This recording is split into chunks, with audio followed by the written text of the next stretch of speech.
What's going on, guys, and welcome to another Doctor Who Classic review.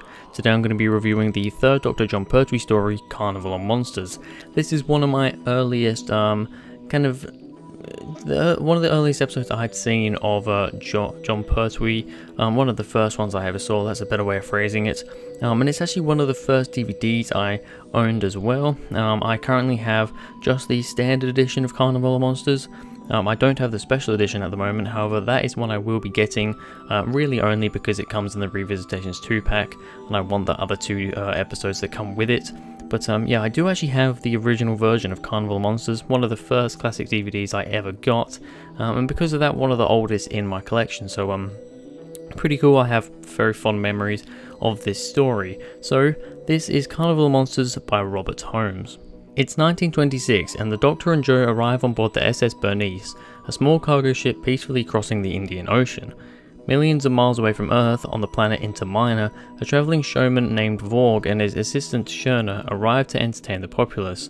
With them is an amazing machine, an intergalactic peep show called the Scope.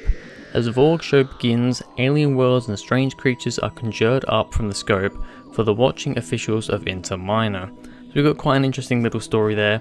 Basically, the Doctor and Jo get trapped inside this machine, basically, and a lot of stuff goes down. It's a pretty crazy, funny, and, well, yeah, a little bit funny, a little bit silly episode. Definitely something a bit different for the Jon Pertwee era. We didn't, from what I can understand, from what I've seen so far, and from what I know of episodes that I haven't seen, the kind of funny, silly aspect wasn't really a thing in Jon Pertwee's era so much, so this was a little bit of an exception, and it definitely does work. But anyway, let's start off with the cast. We of course start off with Jon Pertwee as the third Doctor.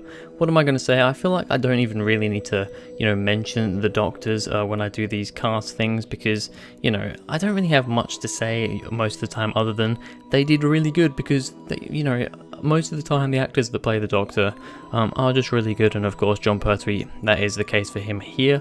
We also have Katie Manning as Jo Grant. Yep, I do quite like Jo Grant. I've said it before, I'll say it again. She's a very good companion. One of the companions I know the most about from the classic series, and one that I've seen the most of. So, yep, she is also very, very good. We've got quite a few others that I do want to briefly talk about. Michael Wisher as Calic, very, very good. I do quite like him. Obviously, Michael Wisher, I'm fairly sure, was known for playing Davros at some point. So he's one of the more famous Davroses, so that's pretty good. He does a good job here as well. There's a couple of other, I think Calic is one of the kind of the blue, the Inter Minor people. There's a few others of them. The other ones that I really want to talk about, though, Leslie Dyer? I think that's how you say it, as Borg. He was very, very good. He was the showman. He was the crazy old showman dude, and he does a very, very good job. I think he I don't know, he just kind of fits in the role very, very well. Also, Cheryl Hall as Shawna, his assistant, very good as well. Just the way she talks, the way she acts and everything, I don't know, I really did quite like her as well. There is also Ian Marter as Lieutenant John Andrews in this story. Not the biggest role, but this would actually be his first appearance. He would later go on to play, I believe...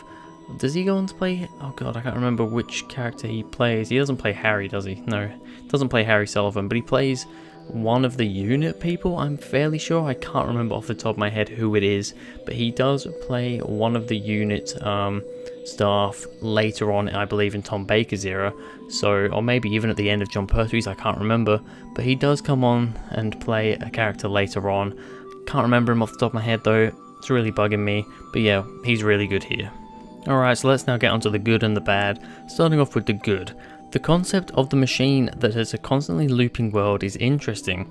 I did quite like that. I liked the fact that we have, it's not just, we have a lot of stories where, not just in Doctor Who, but just kind of in science fiction and stuff in general, where, there's a world, you go to a world, and for some reason there's just this thing it's the same thing's happening over and over again, and it's looping, and, we will get onto that later, but that happens quite a lot in science fiction and other TV shows and movies. However, the fact that this is actually it takes place inside a machine, it's not just another world that's kind of looping around and, another Groundhog Day scenario. This is actually a machine which is used for entertainment purposes, and I just think it's a nice little twist. It does add something to this a little bit, makes it a bit more interesting than just kind of your normal Groundhog Day-esque sort of story. I like how Borg can change how the people behave with the machine. I think that's a really, really cool thing. You've got the people on the ship, inside the machine, the SS Bernice. You've got all those guys, and he can actually twiddle knobs on the machine to change how the people in the simulation work. How their emotions are, how they feel, what they do and stuff. I think that's just a really nice little addition there, and something that it just definitely adds to the whole thing. Borg and Shawna are funny and interesting characters. Like I said before, I do like them as, one-off kind of side characters. They're very, very interesting. They're almost the villain in some way, but not really, and I do love it when Doctor Who does things like that. When you have a kind of, oh, here we go, this is the villain, this is what they're doing, they want to take over or whatever. It's like, yeah, that's cool, but it gets a bit old. Whereas, Borg and Shawna, they're not really the villains. They're kind of, they're not the villains, because I think it turns out in the end that this machine, it's actually been banned. It shouldn't even be in use, but I can't remember. I'm not sure if they didn't know that or what it was, but they're not really villains. But at the same time, they almost get people killed. They almost get the Doctor and Joe killed, really without realizing it. So it's a nice little change and just something a bit different, a bit more interesting. So I do like that. A nice change of settings throughout this. Yeah, we have on Inter Minor. We've got the Inter Minors. We have Borg and Shawna, all them on that planet. Then we have the Doctor and Joe inside the machine in the simulation, on the ship in the simulation, and then we have them kind of going through all the computer circuitry and all that, which is really, really good sets. I do quite like those. Just some really, really nice changes of scenery. The Drashigs don't look too bad considering the time. Yeah, they don't look amazing, but we've got to remember that this is 1970... Let me just check. 1973. This is 1973. So, the Drashigs, I don't think look too bad. There's the occasional moment where they do look a bit crap, but on the whole, I think they're reasonably effective, pretty creepy, and they all round work fairly well. The ending was good, with Borg killing the Drashigs and saving everyone in the miniscope. Yep, it's been a long time since I watched this episode. I actually watched this one quite a while ago when I started doing classic reviews, but I haven't got around to actually doing the review now. So I can't 100% remember how this went down, but I wrote it down as being good, so I guess it was good. I remember them coming out of the machine and, him trying to take them down and stuff, but I can't 100% remember what happened, but obviously it was pretty good. And also the Doctor using the sonic screwdriver to cause explosions. He uses the sonic to kind of not really blow up the Drashigs, but just to cause explosions in front of them to make sure they don't come and eat them and, get them away from the Doctor and Joe. And that's the first time the Doctor ever really... Actually, no, it's not the first time, but... it's one of the rare times, which seems to happen mostly in the Third Doctor's era, where he uses it as kind of a weapon, but at the same time he's not using it to kill, he's just using it to kind of save himself. So yeah, really nice use of the sonic screwdriver. So there is quickly a couple of bad things I want to say. First of all, I touched on this briefly before. The repeating of the ship gets well repetitive, and it's a concept used a lot nowadays. Yeah, I think back in the day in 1973 or 4, whenever I said this was, 73 I think, it would be because 74 was the last season. Anyway, this probably wouldn't have been a concept that got used a lot, but nowadays this is so overused. It's known as the Groundhog Day, kind of a Groundhog Day-esque story, where you have the same day repeating over and over, or the same something repeating over and over again, and they have to kind of, our characters have to go through it and figure out what's going on so that they can carry on with what's going on. It's called the Groundhog Day effect, I suppose. And it's a very overused thing nowadays. So just from watching this in the present day, it is like, okay, we've seen this before, but I can't really mark that down too much because, of course, this was made many, many years ago. It's perhaps a little bit silly at times, but to be honest, it works. Yeah, Doctor Who can get a bit too silly at sometimes. This episode, I don't think it really does get too silly.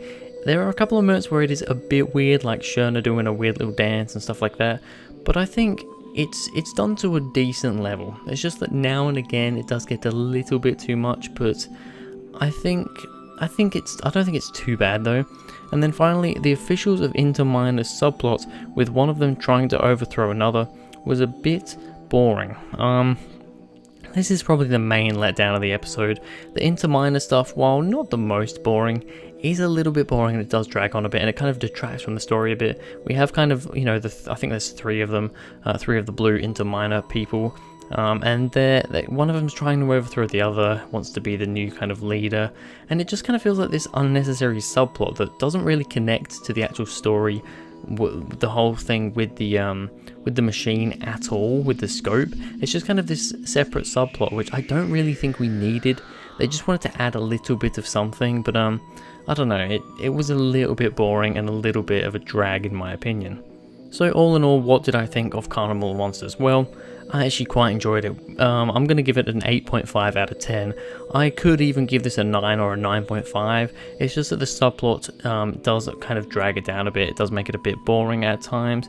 And, you know, the repeating stuff and the fact that it can be a bit silly does drag it down a little bit. However, I think Carnival of Monsters is a very, very good story, and 8.5 is a pretty good score for it. It's one of those stories that doesn't seem to get talked about that much, especially with all the other episodes in Season 10. So, yeah, I think it definitely deserves some more love. But anyway, that's going to be it for this video, guys. Thank you very much for watching. If you enjoyed, please go ahead, like and subscribe, and I'll see you guys in the next video.